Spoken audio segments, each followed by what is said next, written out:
Good afternoon to my spirited living family, for all those of you who are lovers of the Divine Feminine. This is the next in my series of Inner Goddess Team videos. And it's interesting, the one that I picked today, it was one of those, down the rabbit hole things, which happens, I never think it's going to happen as much. This is actually one that it was one of the first ones that I did in the first month, 6 years ago in August, that I was offering these looks at these goddess archetypes from around the world. And it is Oya. She is Oya, who is the Yorùbá Orisha, or goddess. They're called Orishas in the Yoruban tradition, of wind and storms and radical transformation. She's quite extraordinary and very, very powerful. And I often say, when I'm highlighting, which is very often, when I'm highlighting these goddesses from cultures other than my own, that I do so with the utmost respect, that I look at all kinds of offerings online. And I always include my resources and my references. There were so many for this word, for Oya, in my YouTube description that goes up on my channel on Thursdays, and I always include a link to my YouTube channel on my Facebook Live. So, enough said. If you are watching this live, if you are tuning in later, Oya is an Orisha, is a divinely feminine archetype that is so multifaceted, and you can, and as I always say, you can call on her in relationship to where we are in the season, your culture not, as long as you do it very respectfully. And I love that it just happened. I decided I wanted to bring in Oya because the video that I did 6 years ago included all kinds of basic information about her, and a nice, not super long, but long enough. I think the whole video back then was maybe 13 minutes, and maybe 5 minutes of that was a lovely meditation to invoke, to invite the energy of Oya into your world. So definitely refer to that. That will be one of the references in the YouTube description.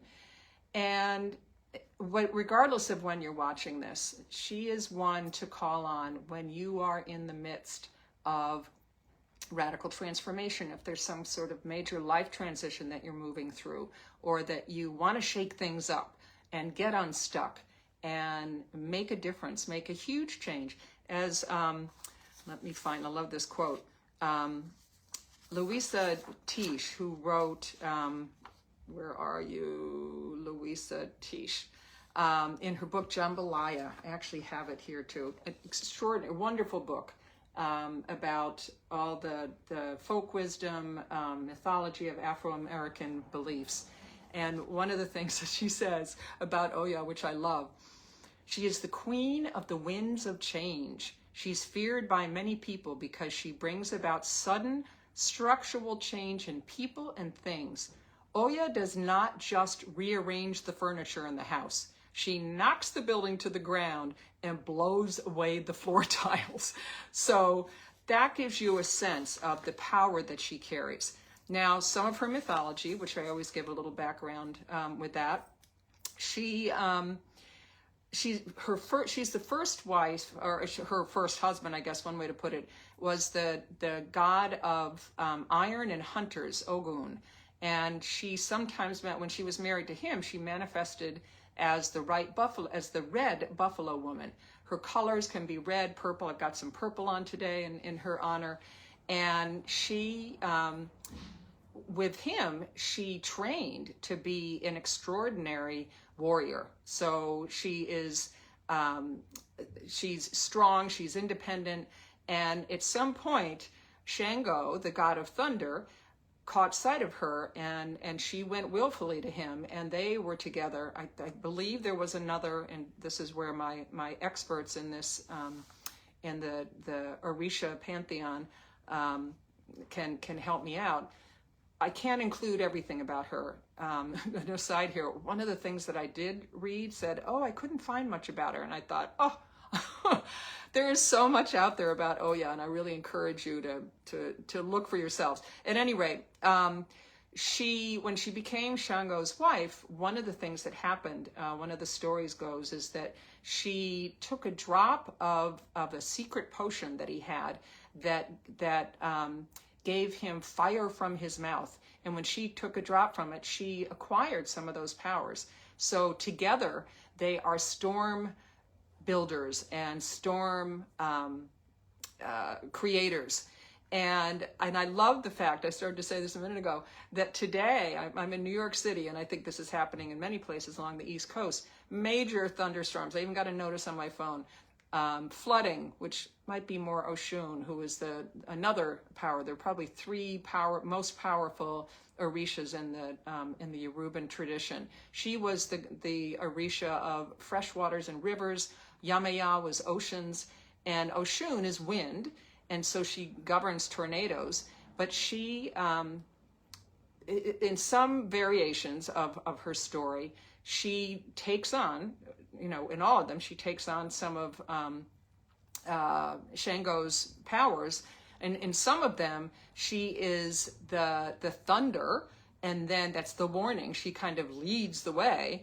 And then you always know when you hear thunder that you can protect yourself and run out of the way, because in another, I don't remember how many minutes it is, but shortly thereafter, the lightning will strike or will come.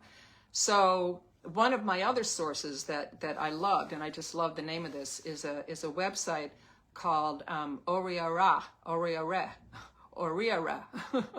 spelled O-R-I-I-R-E, and it means good fortune. And it's a nonprofit publication of mythology and folklore from Nigeria, which is where Oya originates, and really across Africa. In fact, one of her stories is that at the point in their time together when Shango dies, Oya is, in her grief, goes to the Niger River and cries tears and becomes the river. So she is also associated in terms of transformation into a river.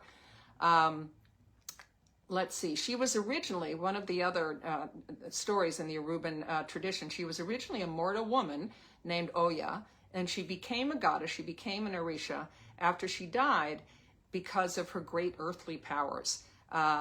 She was a protector of women, and apparently also with the women who, and not just women, men as well, who embraced her, the Yoruban revolution and liberation from slave traders, because that's the Yoruban religions are what came. These are the enslaved people who came from Africa, and they settled in Latin America, in Cuba, in Brazil, in South America, and wherever she settled, wherever the enslaved people settled, they brought, kind of different, not different versions, but she goes by 23 different paths or avatars, depending on where her followers settled. She struggled with infidelity, and then she was advised by a high priest of the Yoruban tradition, Babalawo, I believe they're called, apologies for the pronunciation, where she had to perform a sacred ritual, a ceremony, involving 18,000 sea snails, colored fabrics, and ram meat. And she followed the instructions, and she gave birth to 9 children. And so sometimes she is known as the mother of 9, and another part of her multifaceted self, and someone that you can call on for fertility, to request fertility if you've had infertility issues. She also she kind of bookends, her powers bookend both ends of life. At this, birth-giving fertility and then at the end of life, where she herself becomes a river, but she also, she dances with Babalue, who I'm pretty sure I did. You have to go to my YouTube channel. I think he's one of the few Orishas, the few gods that I highlighted, because he's also fascinating.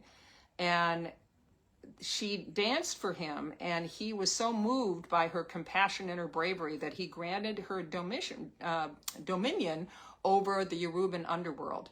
And so she has a very deep connection. She's said to be the keeper of cemeteries. And so she has a very deep connection with the dead, with ancestor wisdom, with you call on her when you want to be able to connect with loved ones who have passed over. Let's see, I talked about the fact, I love this, that she's connected with the buffalo. And one of the reasons for that is that the buffalo's horns are like a crescent moon. And there are several cow goddesses from around the world that are also moon goddesses that way. She's not necessarily known as a moon goddess, but it does connect her with these other female goddesses, because that crescent moon symbol is very much connected to female deities. And the buffalo, I love, is also a symbol of fertility and rebirth. So that mirrors her role of rebirth as well. What else can I tell you about her? And be sure, I'll say it again, be sure to go to that, to my website, or to my YouTube channel on Thursday, if you think of it, so you can access the earlier video where I led a meditation if she's resonating with you.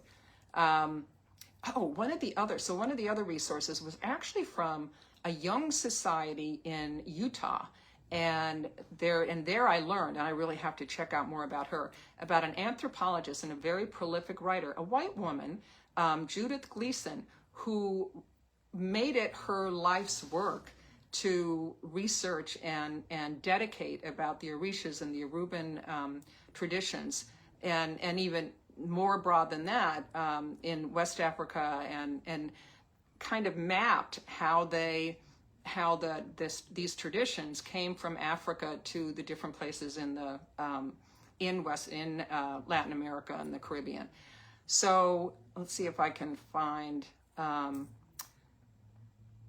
Always accompanies her consort Shango, goddess of the dead. She's celebrated with masks and marigolds as the queen of transition from life to the underworld, and also represents her connection to ancestral wisdom. In her Cuban invocation, where she's honored in Cuban, she's this sensual, fiery, determined, the bringer of raunchy jokes, apparently. And palm fronds, she carries bolts of lightning, swords, and sports a skirt of rainbow shaded scarves. So that's in Cuba. In Latin America, they worship her with the spirit of Saint Teresa, which really creates this, it brings together in the religion of Santeria, which is sort of a combination of, or a melding together, an integration of Catholicism with this very powerful Yoruban religion. So to recap, when you can call on her, when you want to create transformation, radical transformation, remember she brings the house down, she doesn't just change the furniture. When you want to harness what I've called righteous anger, when I lead my new moon circles, sometimes we're honoring. Anger is something that women are often felt that they need to suppress, or that the patriarchy has told them that they need to suppress their anger. Righteous anger is what you can use, what you can draw on to fight injustice, to, like a mama bear, to protect your children or those people that are most important to you. If you want to invoke her for fertility, and then if you want to connect with people on the other end of life who have passed. So, too brief about this amazing multifaceted Orisha, but I will share with you a chant that really embodies so much of who she is. A very simple one too. So just kind of take it in, and you'll be able to, it'll be a little earworm. You'll be able to connect with it and remember it'll be in your head going forward. Goes like this. She changes everything she touches, and everything she touches changes. She changes everything she touches, and Everything she touches changes. She changes everything she touches, and everything she touches changes. There is, for those of you that want to, correct me, there is a continuation of that, but right now we're going to focus on Oya as being this Orisha of change. And I will share one last thing with you. When I was reading some of this, the work of this anthropologist I mentioned, Judith Gleason, who dedicated her life to researching and to familiarizing people with these powerful Orishas, what she said really embodies my motivation, my passion about bringing to you these goddesses, many of them still maybe still revered by their cultures all over the world nowadays, but why it's important to us today. Why do we care? What are these archetypes? What meaning do they have for us now? And this, I thought, was just the most eloquent, little paraphrased, but not too much. When we use our active imagination to invoke holy beings, like goddesses, like Orishas, we center their presence in our humanity as souls embodied, as carriers of rich common mysteries whose power and energy we can embrace both within and without us. Isn't that perfect? So it really does speak, and I resonated with that. It really does speak why I am so committed to bringing the stories, but even more importantly, the archetypal offerings, gifts that these ancient goddesses from all over the world, what their relevance is for us today. So on that note, I will leave you and looking forward to our next connection, which may actually be for the ancient Celtic holiday of Lammas, which is the beginning of August. Thanks so much for joining me, and check back in and learn some more about these divinely feminine archetypes.